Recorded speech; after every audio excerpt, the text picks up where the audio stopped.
যখন মানুষকে কবরের ভিতরে রাখা হবে, মাইতকে যখন ইজা উজিআল মাইতু ফি কবরিহি, যখন কবরের ভিতরে তাকে রাখা হয়, তখন যদি মানুষটা দুনিয়াতে কোরআন ওয়ালা ছিল, সাহিবে কোরআন ওয়ালা ছিল, তাহলে কোরআন যা আল কোরআনু ইনদা রাসিহি, তখন এই কোরআন কারীম তার সরের নিকটে, তার মাথার নিকটে এসে হাজির হয়ে যায়। সুবহানাল্লাহ।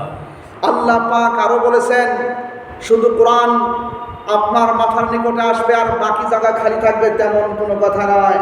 আল্লাহ রাসূল আরো বলেছেন, ওয়াস সালাতু আইয়ামিনি, ইয়ামিন মানে ডান, আর সালাত মানে নামাজ, আর আপনার নামাজ আল্লাহ পাক আপনার ডান হাতের শিকরে রেখে দিবেন। সুবহানাল্লাহ।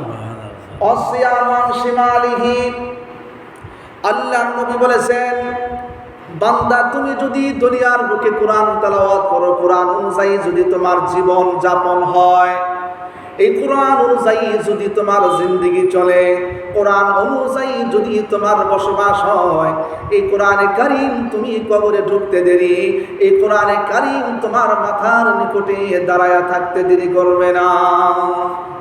নামাজ তোমার ডান হাতের নিকটে দাঁড়িয়ে যাবে, রোজা ওয়াসিয়ামান শিমালি তোমার বাম হাতের নিকটে দাঁড়িয়ে যাবে। আর জীবনে জিন্দেগির মধ্যে তুমি যত দান এবং খয়রাত করেছো, সব দান বরঙ্গনিগুলো তোমার দুটো পায়ের নিকটে তারা দাঁড়িয়ে যাবে। সবগুলো সেই কবরের মধ্যে কোরআন মাথার নিকটে দাঁড়িয়ে যাবে, নামাজ ডান হাতের নিকটে, ওয়াসসালাতু আইয়ামিনি, আর রোজা আপনার বাম হাতের নিকটে, ওয়াসিয়ামান শিমালি, আর জিন্দেগির সকল আমল এবং আপনার দান খয়রাত সদকায়ে ফিতির যত কিছু ইত্যাদি আপনি দান করবেন, সব দানগুলোর নেকিগুলো আপনার পায়ের নিকটে আল্লাহ পাক রাখবেন, এই কারণে যাতে করে কবরের জগতে যাওয়ার পর আপনাকে সওয়াল করতে না পারে।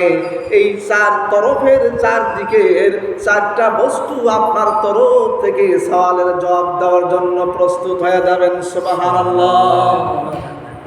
তাহলে সর্বপ্রথম হাদিসে আসছে, এই কোরআন যারা আপনারা আমল করবে, সাহিবে কোরআন যারা হবে, এই সাহিবে কোরআন ইনি কিয়ামতের কঠিন মুসিবতের দিনে 10 জন জাহান্নামীকে সুপারিশ করে জান্নাতে নেওয়ার মতো আল্লাহ পাক তারে ক্ষমতা দান করে দিবেন। সুবহানাল্লাহ। সেই কোরআনের মেহফিলে মানুষ কম হয় না বেশি হয়? কম হয়। তাহলে আল্লাহ রাসূল বলে দিলেন, মানুষ এখানে বেশি হওয়ার কথা ছিল, মানুষ বেশি সংখ্যক হওয়ার কথা, তার মানে এখানে বসলে যদি গুনাহ মাফ হয়,